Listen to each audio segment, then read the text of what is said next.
کو گرفت میں لے کر تیزی سے اس کے نازک وجود کو فورس کے ساتھ بیڈ پر گرایا تھا۔ تم واقعی آج آفس نہیں جانے والے؟ وہ اپنے بھاگنے کی کوشش مکمل ناکام ہو جانے پر جھپٹ کر مسکراتے ہوئے پھر ایک بار تصدیق کرنے کے لیے پوچھنے لگی، پاس لیٹا اچھا نہیں لگ رہا تو بتا دو، چلا جاتا ہوں۔ وہ اچانک کی سنجیدگی سے منہ بسور کر استفسار کرنے لگا تھا، میں ایسا نہیں بول رہی، میں تو صرف پوچھ رہی ہوں۔ وہ فوراً ہی اپنی بات کی وضاحت دینے لگی، چھوڑو چھوڑو۔ وہ ناراض ہو کر اٹھ کر واش روم کی جانب بڑھ گیا تھا۔ نجمہ کو سمجھ نہیں آیا اچانک اس کا اتنا اچھا موڈ آف کیوں ہو گیا۔ محب ناشتہ تو کر لو۔ ابھی وہ اٹھتے ہوئے سوچ ہی رہی تھی کہ محب اس کے سامنے کار کی چابی اٹھا کر کمرے سے باہر جانے لگا۔ نجمہ تیزی سے اٹھ کر اس کے پیچھے آئی، اس کا ہاتھ پیچھے سے تیزی سے تھام کر روکتے ہوئے ناشتے کا کہا تھا، مجھے دیر ہو رہی ہے، تم کر لو۔ اتنا کہتے ہی اس نے دوسرے ہاتھ سے اس کا نازک ہاتھ اپنے ہاتھ سے ہٹا دیا۔ پورا دن اس کا کسی کام میں دل نہ لگا، وہ بہت گلٹی محسوس کرتی رہی۔ ضرورت ہی کیا تھی مجھے دوبارہ پوچھنے کی، وہ خود ہی پر جیسے غصہ ہو رہی تھی۔ اس نے محب کو 2-3 بار کال کی تھی مگر اس نے ریسیو نہ کی۔ دل پر شدید مایوسی کا راج تھا، اس کی ناراضگی ایسا لگ رہا تھا کانٹوں کی طرح چبھ رہی ہے۔ رات کے 11 بجنے کو آ رہے تھے مگر محب گھر نہیں لوٹا تھا۔ یہ پہلی بار تھا جب اس نے ایک بار بھی کال نہ کی ہو پورے دن میں۔ شاہزین کو سلانے کے بعد وہ گھڑی دیکھنے لگی، 11 بج چکے تھے مگر اس ستمگر کی کوئی خبر نہ تھی۔ سوری، پلیز کال تو ریسیو کرو۔ اس نے میسج کیا مگر اس کا بھی کوئی رپلائی نہیں آیا۔ اب اسے ٹینشن ہونے لگی تھی۔ شاہزین اچانک دوبارہ اٹھ کر رونے لگا تو نجمہ اسے اپنے ساتھ بیڈ پر لے کر لیٹ گئی۔ رو مت، مجھے پتا ہے آپ کو بابا کی یاد آ رہی ہے میری طرح۔ بابا بہت برے ہیں، اب جب وہ آئیں گے نا تو ہم دونوں ناراض ہو جائیں گے ان سے۔ ایسا کوئی کرتا ہے بھلا؟ پورا دن ہو گیا، نہ میسج نہ کال۔ وہ اپنے بیٹے سے باتیں کرتے کرتے کب سو گئی اسے خبر نہیں۔ اچانک خاموش کمرے میں سیل کی آواز رنگ ہوئی۔ شاہزین نہ اٹھ جائے اس ڈر سے تیزی سے اٹھ کر سیل ڈھونڈنے لگی۔ سیل کے رنگ ہونے کی آواز تکیے کے نیچے سے آ رہی تھی۔ جلدی سے تکیے کے نیچے سے سیل نکال کر سکرین دیکھی۔ سکرین پر جلاد نام چمک رہا تھا۔ ایک لمحہ ضائع کیے بغیر کال ریسیو کی، چھت پر آؤ۔ اتنا کہہ کر اس نے کال منقطع کر دی۔ چھت پر وہ الجھی، مزید سوچنے میں وقت ضائع کیے بغیر تیزی سے اٹھی۔ ملازمہ کو شاہزین کے پاس خیال رکھنے کے لیے چھوڑ کر تیزی سے چھت کی جانب بڑھی۔ چھت پر مکمل اندھیرا چھایا ہوا تھا۔ روز معمول میں جو لائٹ جلا کرتی تھی آج نہ جانے کیوں بند تھی وہ اندھیرے کو دیکھ خوفزدہ ہو کر اس کا نام پکارنے لگی۔ بس نام کا پکارنا تھا کہ ساری لائٹس اچانک آن ہوئی۔ اس کی حیرت کی انتہا نہ رہی یہ دیکھ کہ پوری چھت لائٹس اور گلاب کے پھولوں سے نہایت خوبصورت سجی ہے۔ بالکل سامنے ایک ٹیبل نظر آ رہی ہے جس پر ایک بڑا سا کیک رکھا تھا، ساتھ ہی اپنے سامنے کی دوچی رنگز لگی ہوئی تھی، پتہ نہیں کیا لکھا ہوا ہے۔ وہ چلتی ہوئی کیک کے پاس آئی۔ کیک پر happy birthday to my dear wife لکھا دیکھ اسے یاد آیا کہ آج 23 اگست ہے، اس کی اور محب کی سالگرہ کا دن۔ اتنے برے خیالات میں زندگی گزاری تھی کہ اب یاد ہی نہیں رہا تھا کہ 23 اگست ایک خاص دن ہے۔ محب کہاں ہو تم؟ پلیز اب تو سامنے آؤ۔ اس نے سامنے کی جانب نظریں دوڑاتے ہوئے التجائی انداز میں کہا تھا، میں نے کہاں جانا ہے؟ تمہیں چھوڑ کر یہیں ہوں تمہارے پاس۔ وہ تم ہو ظالمہ جو مجھے چھوڑ کر بھاگنے میں لگی رہتی ہو۔ اچانک ہی پیچھے سے اس گبرو نوجوان نے اسے اپنے سار میں مضبوطی سے باندھ کر کانوں میں محبت سے چور لہجے میں سرگوشی کی، پھر اس کے کان نازک کندھے پر تھوڑی جما کر اس کے گال کو چوما۔ ہیپی برتھ ڈے میری جان، نہایت محبت سے کہا گیا تھا۔ نجمہ کو وہ بچپن میں محب کی ہونے والی سالگرہ کے بڑے بڑے فنکشن یاد آنے لگے جس میں وہ اکثر کیک اور فنکشن کی سجاوٹ کو بڑی حسرت سے دیکھا کرتی تھی۔ اس وقت محب اسے کوئی شہزادہ معلوم ہوتا تھا، اسی خاندان میں اسی دن پیدا ہونے کے باوجود اسے یہ سب کہاں نصیب ہوتا تھا؟ کب سوچا تھا وہی شہزادہ ایک دن اسے لیے اپنے ہاتھوں سے سجاوٹ کرے گا۔ Happy birthday to you. اس وجیحہ مرد کا ہثار اپنے ہاتھوں سے کھول کر اس کی جانب مڑ کر اس کی نیلی سمندر جیسی حسین آنکھوں میں جھانکتے ہوئے اپنی اتنی ہی محبت سے جواب دیا تھا، میں پورے دن بہت پریشان رہی، مجھے لگا تم واقعی ناراض ہو گئے ہو۔ وہ تیزی سے روتو سا منہ بنا کر شکوتاً بولی تھی، میں تو بس سرپرائز دینے کی کوشش کر رہا تھا، جب میں نے دیکھا تمہیں آج کا دن بالکل یاد ہی نہیں تو سوچا تھوڑا تنگ ہی کر لوں۔ ویسے اچھا ہی ہے پریشان رہے، اب کم از کم مجھ سے بھاگنے کی کوشش نہیں کرو گی۔ آخری جملہ وہ شرارت سے مسکراتے ہوئے بولا تھا، زیادہ اتراؤ مت تم۔ وہ ہلکی سی خفگی کے ساتھ ہاتھ سے مکہ بنا کر مقابل کے سینے پر مارتے ہوئے بولی تھی، چلو کیک کاٹتے ہیں، 12 بجنے والے ہیں۔ اس نے ہاتھ تھام کر کیک کی جانب لے جاتے ہوئے کہا تھا، happy birthday to you میری جان۔ نجمہ اور اس کے ایک سول ساتھ ساتھ پکڑ کر کیک کاٹا۔ اس لمحے محب کو اپنی 16ویں سالگرہ سیلیبریٹ کرنے والا دن یاد آیا جب وہ اپنا کیک دیکھنے کی نیت سے کچن میں داخل ہوا اور روسا بیگم کو بالکل اس کے کیک جیسا ایک چھوٹا کیک بناتے دیکھ اس کے تن بدن میں آگ لگی تھی۔ وہ لڑکی جائیداد میں شریک بنی، کیا کم تھا جو سالگرہ اور کیک میں بھی بن گئی تھی۔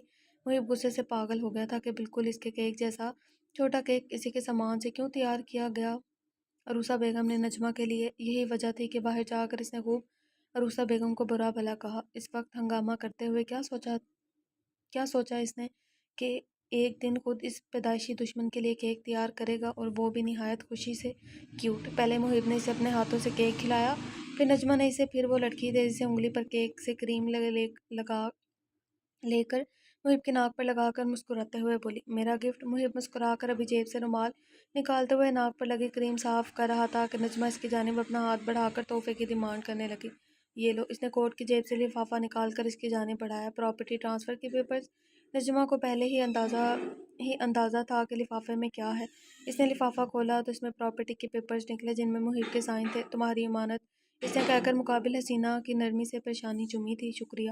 اس نے مسکراتے ہوئے اپنی امانت قبول کر لی تھی۔ وہ لفافہ ٹیبل پر رکھ کر پلٹی ہی تھی کہ محب نے تیزی سے اس کا نازک ہاتھ پکڑ کر اس میں کپل رنگ پہنائی، جسے دیکھتے ہی اس کے چہرے پر بڑی پیاری سی مسکان رقصہ ہوئی۔ یہ وہ کپل رنگ تھی جو نجمہ نے استنبول میں جویلری شاپ پر دیکھی تھی۔ اسے یہ بہت پسند آئی تھی۔ پوری شاپ کی سب سے مہنگی کپل رنگ خریدنا چاہتی تھی وہ۔ اس کے 2 پیر تھے، ایک اپنے اور محب کے لیے، اور دوسرا جواد اور اس کی فیوچر گرل فرینڈ کے لیے۔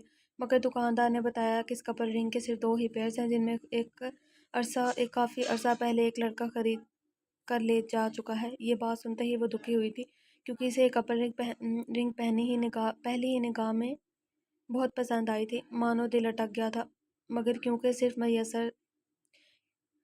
صرف ایک ہی پیئر میسر تھا، اسی لیے فیصلہ کیا کہ وہ جواد کو تحفے میں دے دے گی۔ محب نے وہ کپل رنگ پہلے سے اپنے بائیں ہاتھ میں پہنی ہوئی تھی۔ اپنی رنگ والے ہاتھ کی انگلیاں اس کی نازک اور لمبی انگلیوں میں الجھا کر مسکرا کر اس دلربا کا چہرہ دیکھنے لگا جس سے خوشی کے جام بٹ رہے تھے۔ اور میرا گفٹ؟ محب نے ایک آبرو جھکا کر پوچھا تھا۔ وہ سوچتے ہوئے، اسے تو یاد ہی نہیں تھا، تحفہ کہاں سے لاتی۔ اگلے لمحے محب نے اس کی سیاہ نسیلی آنکھوں میں شرارت ابھرتی دیکھی۔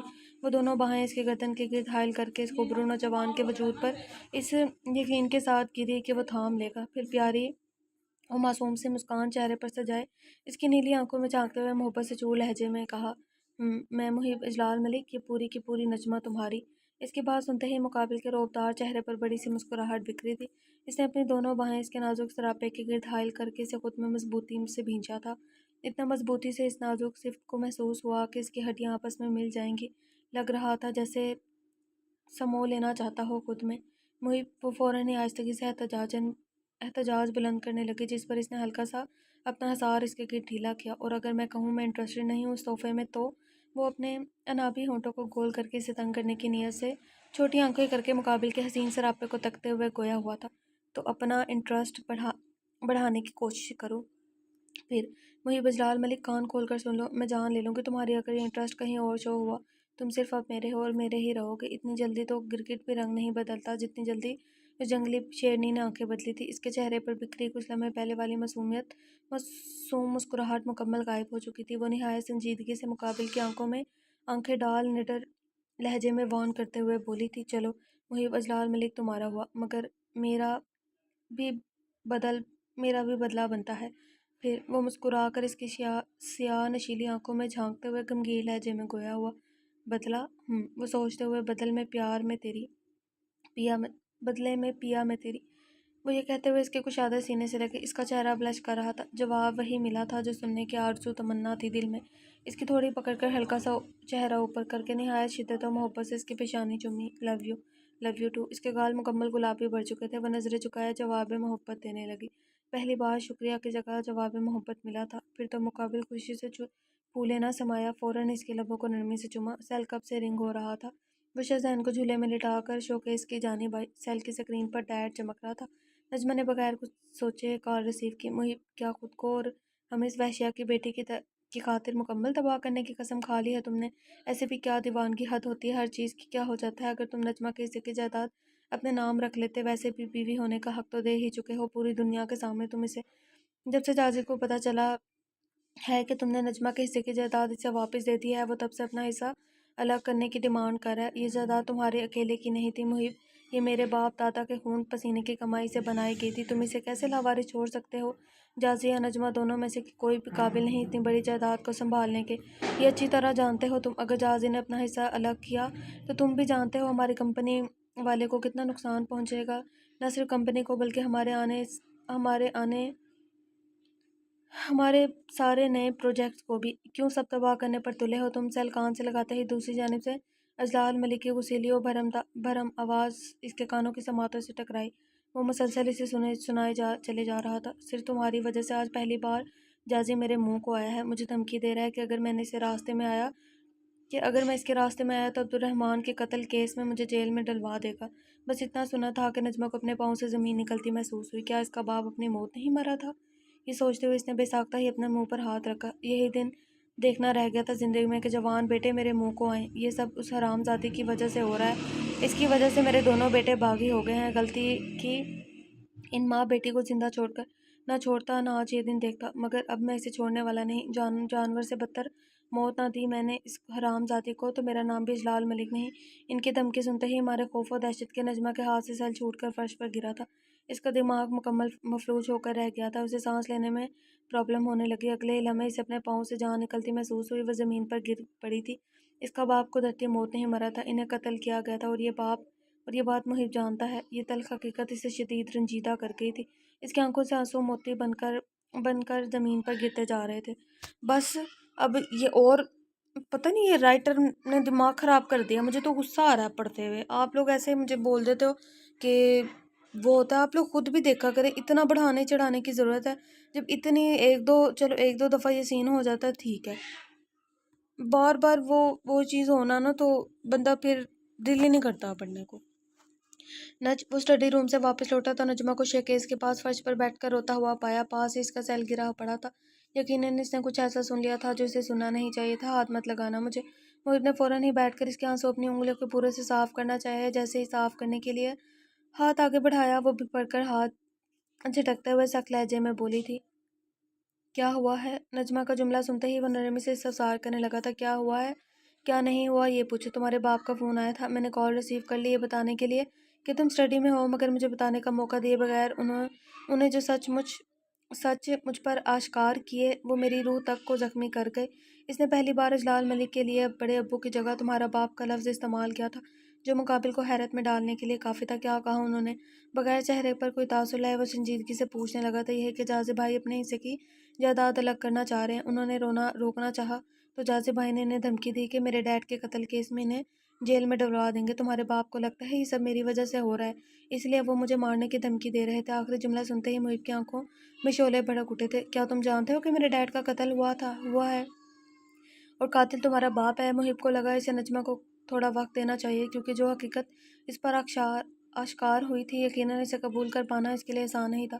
وہ خاموشی سے اٹھ کر جانے لگا تھا کہ پیچھے سے نجمہ کھڑے ہوتے گمگیر لہجے میں پوچھنے لگی، نج ابھی بات کرنا ٹھیک نہیں، ہم بعد میں بات کریں گے۔ وہ اس کی جانب مڑ کر نہایت نرمی سے جواب دینے لگا، محب تم جانتے تھے یا نہیں؟ اس بار نجمہ کی آنکھیں اسے انگارہ برساتی معلوم ہوئی تھی۔ بعد میں بات کریں گے، وہ اپنی بات پر قائم تھا۔ یعنی تم جانتے تھے؟ محب ابھی مڑ کر 2 قدم بھی نہ چلا تھا کہ وہ پورا اعتماد انداز میں دانت پیستے ہوئے بولی۔ اس کا چہرہ غم و غصے سے بالکل سرخ پڑ رہا تھا۔ محب اس کی بات سنتے ہی مجبور ہو کر مڑ کر اسے دیکھنے لگا تھا۔ تو دیکھا جائے، میرا نکاح میرے باپ کے قاتل کے بیٹے سے ہوا ہے، اور میں اپنے ہی باپ کے قاتل کے بیٹے کے ساتھ ایک خوشحال زندگی گزارنے کا خواب دیکھ رہی ہوں۔ اس کے جملے جیسے سنتے ہی محب سر سے پاؤں تک تلملا اٹھا تھا۔ نج بکواس بند کرو، وہ فوراً ہی دھاڑتے ہوئے بولا تھا۔ بکواس نہیں ہے، یہ سچائی ہے، میری زندگی کی سچائی، ایسی سچائی جس نے مجھے مکمل توڑ کر رکھ دیا۔ وہ فوراً ہی بلند آواز میں اعتراضاً گویا ہوئی تھی۔ محب کو اندازہ نہیں تھا کہ ایک دن نجمہ کو اپنے باپ کی موت کی سچائی اس طرح پتہ چلے گی۔ اسے سمجھ نہیں آ رہا تھا وہ ایسا کیا بولے یا کیا کرے جو مقابل کا غصہ کم ہو۔ یقیناً اسے بہت بڑا دھچکا لگا تھا جسے قبول کرنے میں وقت تو لگنا تھا۔ دیکھو نج، میں نے تمہیں کبھی بھی شادی کے بعد عبد الرحمن کی بیٹی کی نکاح سے نہیں دیکھا، صرف ایک شریک حیات مانا۔ اسی لیے میں تم سے بھی یہی چاہتا ہوں کہ تم مجھے اپنے شوہر کے روپ میں دیکھو، بجائے اجلال ملک کے بیٹے کے۔ اجلال ملک اور عبد الرحمن کی ذمہ داری نہیں شاہ زین کو ایک اچھی زندگی دینا، وہ تمہاری اور میری ہے۔ اسی لیے پلیز ہماری اولاد کے لیے اس طرح مت سوچو، بھول جاؤ جو سنا۔ اس نازک صرف لڑکی کے قریب آ کر اس کے رخسار پر اپنا ہاتھ رکھ کر نہایت محبت و تحمل سے سمجھانے لگا تھا، یار جب نجمہ کو پتہ ہے، اپنی رائے دے رہی ہوں میں آپ لوگوں کو، جب نجمہ کو پتہ ہے کہ اس کے باپ نے کیسے اس کو ریپ وغیرہ کیا، تو یہ چیز دیکھے نا، وہ اگر قتل کیا تو اس کے باپ نے کیا، اس بیچارے کا کیا تک بنتا ہے؟ قتل ہوا ہے، میں تو کہتی ہوں اچھی بات ہے۔ تو اس کا مطلب تم چاہتے ہو تمہارے باپ کا کیا گناہ ہمیشہ چھپا رہے اور اسے کبھی سزا نہ ملے۔ وہ فوراً ہی احتجاجاً گویا ہوئی تھی، سزا کوئی دودھ کا دھلا نہیں تھا تمہارا باپ، اس نے ریپ کیا تھا میری آنی کا، اس کی وجہ سے میری آنی نے میری آنکھوں کے سامنے خودکشی کی۔ میں اپنے ڈیڈ کو اس عبدالرحمن کی خاطر کیوں سزا دلوانے لگا جو اسے ملا میرے نزدیک وہ بہت کم ہے۔ وہ کمینہ و خبیث شخص اس سے بھی بدترین موت کا حقدار تھا۔ بالکل صحیح بولا، وہ تیزی سے بھڑک کر بولا تھا۔ نجمہ نے اس کی آنکھوں میں خون اترتے دیکھا، اس کے آخری جملے عبدالرحمن کی بیٹی ہونے کے ناطے وہ سن نہ سکی، اس کا خون کھولنے لگا تھا۔ مقابل اپنے باپ کے گناہ کو کیسے نظر انداز کر رہا تھا۔ میں تمہارے باپ کو اچھی طرح جانتی ہوں، انہوں نے تمہاری خالہ کی عزت کا بدلہ لینے کے لیے تو نہیں مارا ہوگا، میرے باپ کو یقیناً وجہ جائیداد کی ہوس و لالچ ہو رہا ہوگا، پھر تم کیسے اپنے باپ کا ساتھ دے سکتے ہو؟ وجہ جو بھی تھی، عبدالرحمن کو وہی ملا جس کے وہ قابل تھا۔ جیسے تمہاری آنی کے ساتھ جو ہوا وہ گناہ تھا جس کی تمہارے نزدیک میرے باپ کی سزا بنتی تھی، ویسے ہی تمہارے باپ نے جو کیا وہ گناہ ہے میرے نزدیک، اور تمہارے باپ کی بھی سزا بنتی ہے۔ انہوں نے جائیداد کی ہوس میں اپنے سگے بھائی کو مار دیا، شرم آنی چاہیے انہیں، وہ ان سے زیادہ تمہیں جو ان کے گناہ کو چھپانے رکھنے کے لیے ان کا ساتھ دے رہے ہو۔ اپنی جگہ وہ لڑکی بالکل درست ہے، جلال ملک کو اپنے بھائی کے ناحق قتل پر سزا بنتی تھی۔ ہاں تو سزا تو بنتی ہے ڈیفینیٹلی، جسے محب کسی صورت قبول کرنے کے لیے تیار نہ تھا۔ اس کے بھی کھلے لگائے بندہ، کیا کر رہی ہو؟ وہ اچانک ہی پڑھ کر بیڈ سے نیچے کی دراز سے سوٹ کیس نکالنے لگی، جسے دیکھتے ہی محب کی آنکھیں حیرت سے پھیل گئی۔ نج کہاں جا رہی ہو؟ وہ لڑکی تیزی سے الماری سے اپنے کپڑے نکال کر سوٹ کیس میں ڈالنے لگی، مقابل تیزی اس کا ہاتھ روکتے ہوئے غصے سے دھاڑا تھا۔ میں نے پوچھا کہاں جا رہی ہو؟ مقابل کا ہاتھ جھٹک کر اس کے سوال کو مکمل اگنور کر وہ اپنے کپڑے سوٹ کیس میں ڈال کر سوٹ کیس بند کرنے لگے، جس پر محب اس کا بازو مضبوطی سے اپنی گرفت میں لے کر غصیلی آواز میں اپنا سوال دہرانے لگا۔ کہیں بھی جاؤں تم سے مطلب؟ وہ خاصا برہمی سے دو ٹوک انداز میں بولی۔ نج بچوں والی حرکتیں بند کرو، چھوٹی چھوٹی باتوں پر اپنا گھر چھوڑ کر کہاں جانا کہاں کی عقل مندی ہے؟ میں کہہ رہا ہوں نا تمہارا غصہ ٹھنڈا ہو جائے گا، پھر ہم بات کریں گے بیٹھ کے۔ وہ اسے ابھی بھی سمجھانے کی صحیح میں تھا، آواز میں دبا دبا غصہ جھلک رہا تھا، جیسے بہت مشکل سے اپنا غصہ ضبط کر رہا ہو۔ چھوٹی بات؟ میرے باپ کا قتل تمہیں ایک چھوٹی بات لگتا ہے؟ مقابل اس کی بات پر مزید بھڑک اٹھے گی، یہ کہاں جانتا تھا وہ؟ مزید آگ بگولا ہو کر اس کا ہاتھ اپنے بازو سے جھٹکا۔ اتنی رات کو کہاں جاؤ گے؟ وہ سوٹ کیس لے کر جانے لگی تو محب نے تیزی سے سوٹ کیس اس کے ہاتھ سے چھینتے ہوئے بولا تھا، کہیں بھی جاؤں مگر اپنے باپ کے قاتل کے بیٹے کے ساتھ نہیں رہوں گی۔ وہ دھڑک سے جواب دیتے ہوئے بولی تھی، وہ اس قدر غم و غصے سے پاگل ہو رہی تھی کہ اسے شاید خود بھی خبر نہ تھی کہ وہ جس بات میں کیا بول رہی ہے۔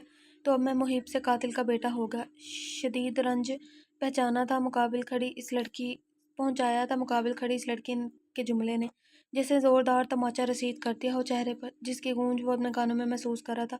جب اس نے کبھی شادی کے بعد اسے عبدالرحمن کی بیٹی کے روپ میں نہیں دیکھا تو پھر وہ اسے جلال ملک کے بیٹے کے روپ میں کیوں دیکھ رہی تھی؟ کیوں اتنی سی بات اسے سمجھ نہیں آ رہی تھی کہ وہ ماضی کو بدل نہیں سکتا اور نہ ہی اپنے باپ کو سزا دلوا کر پوری دنیا کے سامنے اپنے خاندان کا نام و عزت خراب کر سکتا ہے؟ اور پھر کیوں دلوائے وہ سزا؟ اگر اس کا باپ نہ مارتا تو یقیناً ایک دن وہ خود اسے اپنے ہاتھ سے مار دیتا۔ اس کی خالہ کی عزت لوٹی تھی آخر اس کمینے نے۔ محب کے نزدیک اس جیسے جانور کو جینے کا کوئی حق نہیں تھا۔ وہ اس کے سامنے شاہزین کو جھولے سے اٹھا کر ایک ہاتھ سے سوٹ کیس کا ہینڈل کھینچتی کمرے سے باہر چلی گئی تھی۔ نجمہ کے نزدیک محب اپنے باپ کو بچا رہا تھا، جو قطعی طور پر غلط تھا۔ جائیداد کے لیے بھائی کے قتل کو کیسے جائز مان کر بیٹھ گیا تھا وہ؟ نج رات ہو گئی ہے، کہاں جاؤ گی اس وقت؟ اس لڑکی پر اتنا شدید غصہ تھا کہ پہلے تو خیال آیا کہ بھاڑ میں جائے، مگر 2-3 لمحوں بعد دل پلٹی کھا گیا کہ نہیں، وہ اتنی رات میں چھوٹے بچے کے ساتھ کہاں جائے گی؟ یہ خیال آتے ہی وہ فکرمند ہو کر تیزی سیڑھیاں اترا، اس کا نازک ہاتھ پکڑ کر پھر ایک بار روکا۔ میرا ہاتھ چھوڑو، مجھے نہیں رہنا تمہارے ساتھ، وہ اعلانیہ سخت لہجے میں گوئی ہوئی۔ یہاں سے ڈائریکٹ ایئرپورٹ جانے کا ارادہ رکھتی تھی، جلد سے جلد بس اپنی ماں کے پاس پہنچ کر ان کے سینے سے لگ کر رونا چاہتی تھی۔ فوراً کمرے میں لے کر جاؤ شاہزین کو، وہ بھول گئی تھی شاید مقابل محب جلال ملک ہے اس کے، وہ کیسے اسے اتنی رات میں شاہزین کو ساتھ باہر جانے دے سکتا تھا؟ اس خوبرو نوجوان نے تیزی سے شاہزین کو اس کی گود سے چھیننے والے انداز میں لے کر پاس کھڑے ملازموں کو دیکھ کر عہدیدارانہ انداز میں حکم صادر کیا تھا، میرا بچہ، تم مجھ سے شاہزین کو چھین رہے ہو؟ وہ فوراً ہی ملازمہ سے شاہزین کو چھین لینا چاہتی تھی، مگر محب نے اس کے دونوں ہاتھوں پہ اپنی گرفت میں لے لیے تھے، جس پر وہ بے یقینی سے غصیلی و بھری آواز میں استفسار کرنے لگی، بالکل نہیں، چھین کون رہا ہے؟ میں نے تو صرف اسے دوسرے کمرے میں آرام کے لیے بھیجا ہے تاکہ ہم بات کر سکیں۔ وہ خاصا نرمی سے جواب دے ہوا تھا، مجھے کوئی بات نہیں کرنی تم سے، مجھے میرا بیٹا دو، مجھے جانا ہے، وہ دانت پیستے ہوئے کھا جانے والی نگاہوں سے اسے گھورتے ہوئے بولی تھی۔ تمہارا بیٹا آسمان سے ڈاؤن لوڈ ہو گیا تھا کیا؟ وہ اپنی شارپ نگاہیں اس کے وجود پر گاڑے تنزیہ گویا ہوا تھا۔ میری بھی اولاد ہے وہ۔ پھر خاصا جتاتے ہوئے کہا تھا، ٹھیک ہے، رکھو اپنے بیٹے کو اپنے پاس، میں کورٹ سے لے لوں گی۔ وہ اتنا سخت جواب دے گی اس کی توقع نہیں تھی بالکل مقابل کو۔ کورٹ کا نام سنتے ہی بہت ساری پرانی تلخ یادوں نے اسے گھیر لیا تھا۔ اجلال ملک شروع سے ہی مبشرہ بیگم سے جائیداد کی خاطر لڑ رہے تھے۔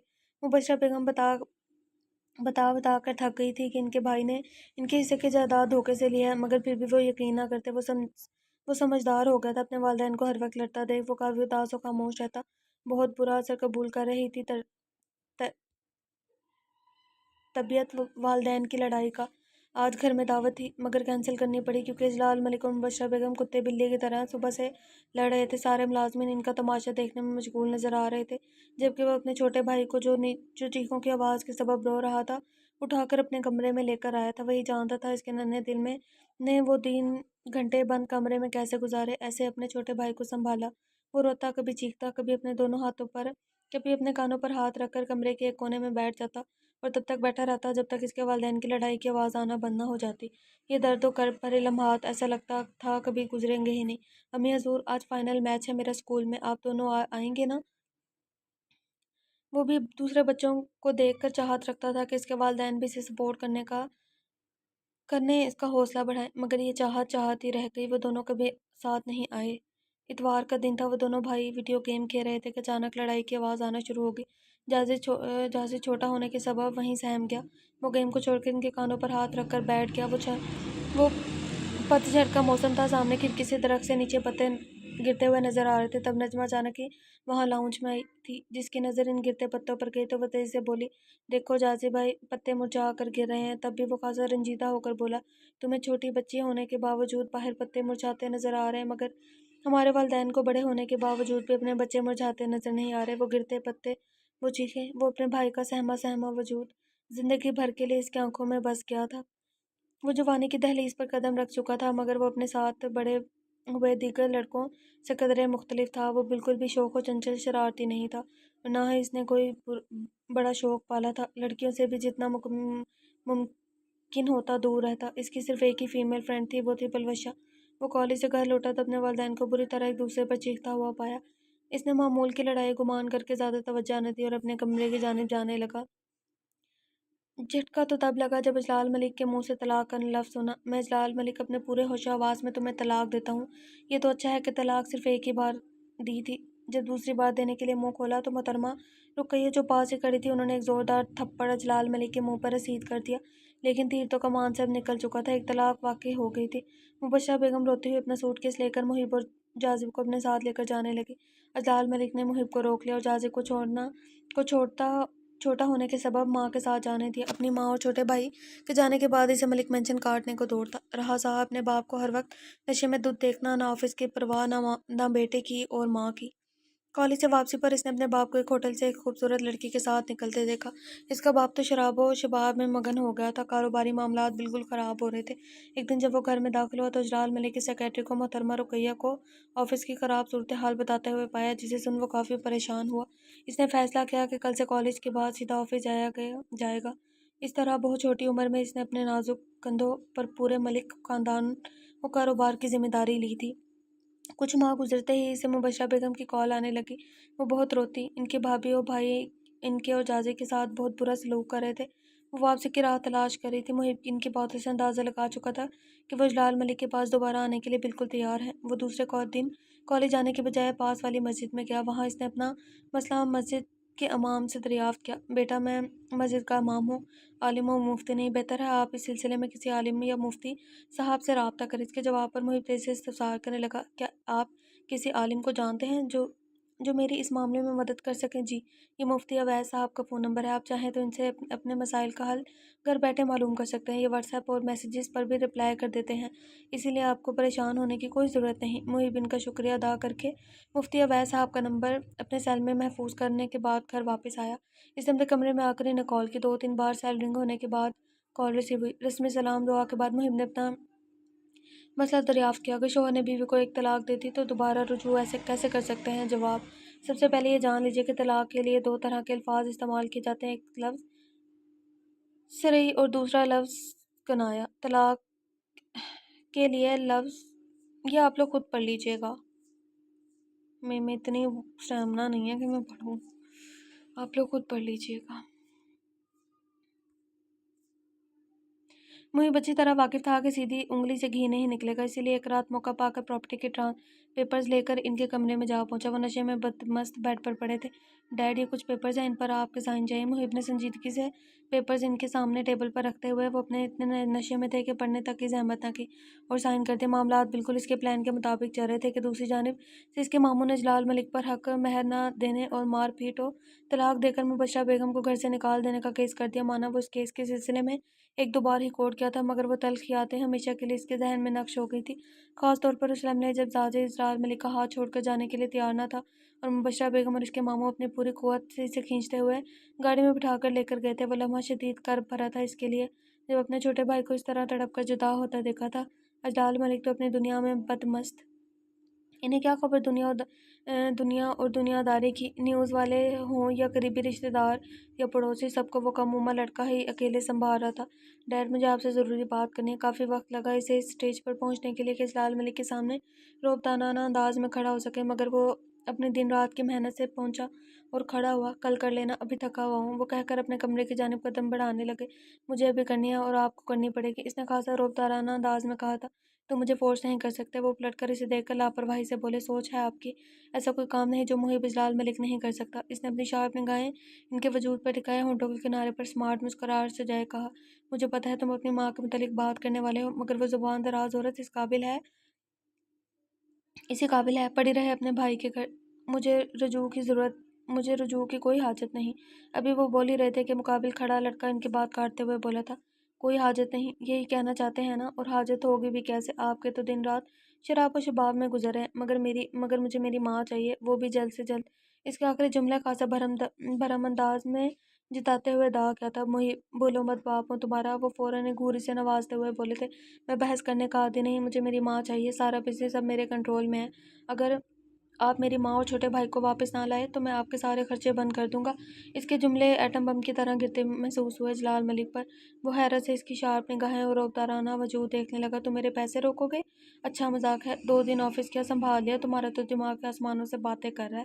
وہ فوراً ہی جوابی کارروائی دانت پیستے ہوئے کرنے لگے تھے، یہ دیکھنے کے بعد خود فیصلہ کریں آپ نے کیا کرنا ہے۔ وہ اپنے سفید کوٹ کی اندرونی جیب سے پیپرز نکال کر ان کے آگے بڑھاتے ہوئے نہایت بھرم والے انداز میں بولا تھا، میں نے اپنی ساری پراپرٹی تمہارے اور جاذب کے نام کر دی ہے۔ پیپرز پڑھتے ہی انہیں 440 واٹ کا جھٹکا لگا، اس کی آنکھیں حیرت سے پٹی کی پٹی رہ گئی، بالکل، وہ بھی صرف کولن ہی فیلن بھی، سائن موجود ہیں آپ کے، چاہے تو چیک کر لیں۔ وہ نرمی سے اسمارٹ مسکراہٹ ہونٹوں کے کنارے پر سجائے گویا ہوا، باہر جو مرضی آئے کریں، مگر گھر میں میری ماں اور بھائی لا دیں۔